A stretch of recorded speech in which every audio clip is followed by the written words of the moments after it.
Hello, ladies and gentlemen. I hope you have a great and wonderful day. And here's another tragic and dark story. Of course, the media won't go out and talk about this, mostly because why would the media go and say about this? This is of course, of a black man murdering a woman in the beginning of January 2024. It already seems to be a very dark and upsetting episode. Now, obviously, if this was a white man shooting a black woman, this would be a completely different story, right? So let's get into it exactly here. So we have death penalty trial for Uber drivers killing set to begin January 2024. A judge in Allegheny County recently ruled that the Pitcairn man accused of killing an Uber driver had no expectation of privacy inside the car where the attack occurred. Calvin Crew, 24, is set to stand trial in the death penalty case in January before common pleas Judge Edward J. Borowski. Crew allegedly killed Christina Spicuzza on February 10, 2022, after requesting a ride from her using her girlfriend's Uber account. According to police, Spicuzza picked up Crew in Pitcairn around 9:15 p.m., and as she approached the drop-off location about 15 minutes later, Crew brandished a handgun, seized her by the hair, and placed the weapon at the back of her head. Crew instructed her to stop in a wooded area along Rose Crest Drive in Monroeville, where he allegedly killed her. Spicuzza's body was discovered 2 days later. As part of the case against Crew, investigators stated that they retrieved the car's dashboard camera, which recorded the events leading up to Spicuzza's death. Again, this is something that is abhorrent, and I can believe that it happened, but it's so disgusting, right? And this is one thing that I would say for Uber drivers as well. If somebody is coming into your vehicle that is masked and hooded up, as we're going to see here in the video, I would understand if you would not want to invite those people into your car.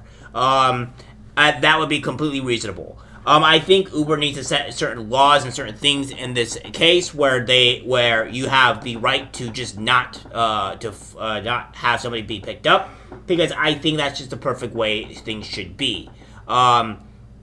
Obviously, they have to find out some way to deal with this, or refunding money or whatever. But that is something that they may have to do, because I, in particular, would not have picked this person up, because again, this is not a form of being racist. This is not a form of being anything. This is just a thing of being wary, being your appearance. We judge people by their appearances, and rightfully so, because it is a defense mechanism that's ingrained in us that would say, well, this person doesn't look very safe. Like, somebody looking like a gangbanger, you probably wouldn't want to go near, because you don't know if they're actually a gangbanger or a threat. Or somebody that looks like a person that's not quite from where you're at, maybe might not be the safest person to go near. We have these instincts built in us to defend ourselves from psychotic people. And unfortunately for her, she didn't listen to her inner self. But again, this is not her fault, and I don't think that I am blaming this woman at all, because that's definitely not what I'm doing. She does not deserve to be blamed for this whatsoever. It's the cruelty of this evil man, which you can probably see here in his eyes that he's pretty much no solar. So, I digress. Crew's defense attorneys contended during a September hearing that the in-car camera violated Pennsylvania's wiretap statute, which mandates notifying individuals that they are being recorded. Public defender Andy Howard claimed that the Crew never consented to being recorded. Assistant District Attorney Emma Strodo informed the court that it would have been evident from the inside the vehicle that the camera, equipped with two lenses, one facing outside and the other two in the passenger compartment, was recording, had a visible display and screen inside the car. I think if you're getting into somebody else's car, your consent should be automatically waived. That's just the way I see it. If you're doing Uber or stuff like that, because these people need to have the ability to defend themselves in some way or matter when some tragedy strikes, right? And this is a good reason why. The fact that the consent for being recorded, I know some people do not like being recorded, and that's understandable.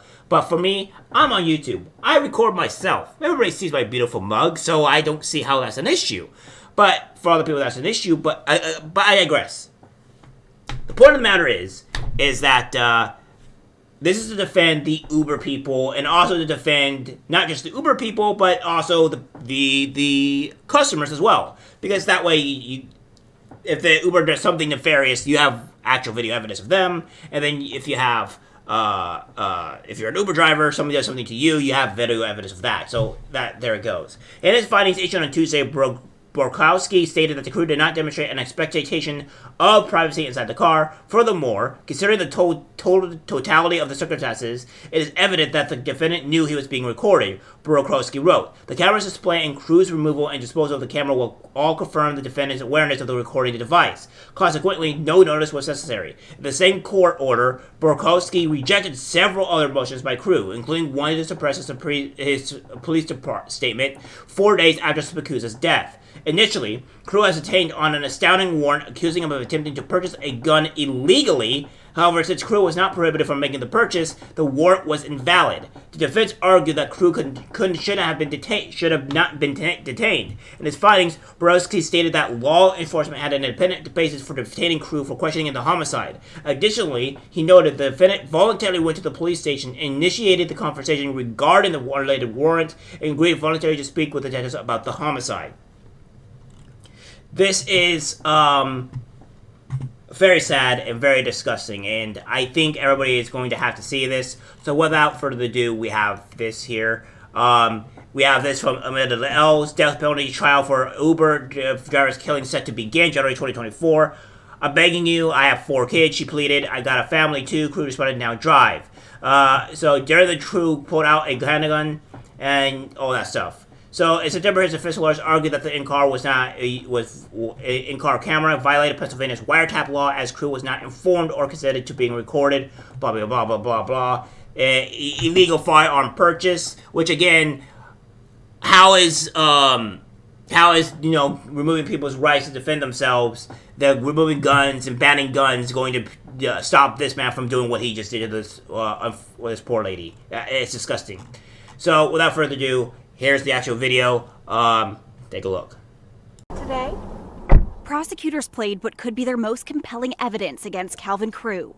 20 minutes of dashcam footage from Christy Spicuzza's Uber, showing the last moments her family will see her alive. Police say this is Calvin Crew getting into the backseat of Spicuzza's Uber. His hood is up and he's wearing an all-black face mask that covers all but his glowing eyes. He sits still, only muttering a word or two. 10 minutes into the ride, Spicuzza cheerfully asks, "Did you have a good day today?" He mumbles, and Spicuzza says, "That's good." 18 minutes into the ride, police say Crew inches to the middle of the back seat and then pulls out a gun, grabs Spicuzza's ponytail, and presses the pistol to the back of her head. "What are you doing?" "This is a gun. Keep driving." "No, it's not. Stop. Come on, man. I got a family. What are you doing?" "I got a family too. Now drive." "What are you doing?" "Drive. Please stop." "Drive the car, miss." "I have 4 kids. What are you doing?" "Drive the car." Detectives on the case say the video was heart-wrenching to watch, but acknowledge it could be key to getting justice for Christy Spicuzza and her family. She tried to reason with him and try to plead to his humanity. Knowing what's coming, watching what Crew is doing, without Christina even knowing what's coming. When the dashcam footage is ripped off the windshield, the ride doesn't end. What we don't see, police say Christy Spicuzza was forced to drive for another hour while Crew accessed her financial apps like Venmo, PayPal, Dollar Bank, and Square. No. We will never know what Spicuzza went through on the rest of that ride, or how else she tried to fight for her life. But we do know the ending in the video that sadly can never be rewound. It is a tragedy that things happen this way, and the media will never want to carry this or do stuff like this ever again. They refuse to cover all this stuff. And the fact of the matter is they need to. The media does not want to tell you the actual tragedies and lies, that we don't want to hold black people accountable to some of the things that they do, and it's disgusting. I still have to do reports on the whole fucking IBM thing, so we'll get through that, but this is insanity, and I feel bad for the family. I feel bad for the lady that was ruthlessly murdered, and this man deserves nothing but the death penalty. Honestly, I'd probably say a little bit of torture along the side as well, because no human being with any type of brain power or non-evil would do something like this. Alright guys, that's it for the video. Like, share. So always, take care, my friends. I'm disgusted by what I see in public. Even people closest to us can't be trusted. Cause it's algorithmic disease, the social media.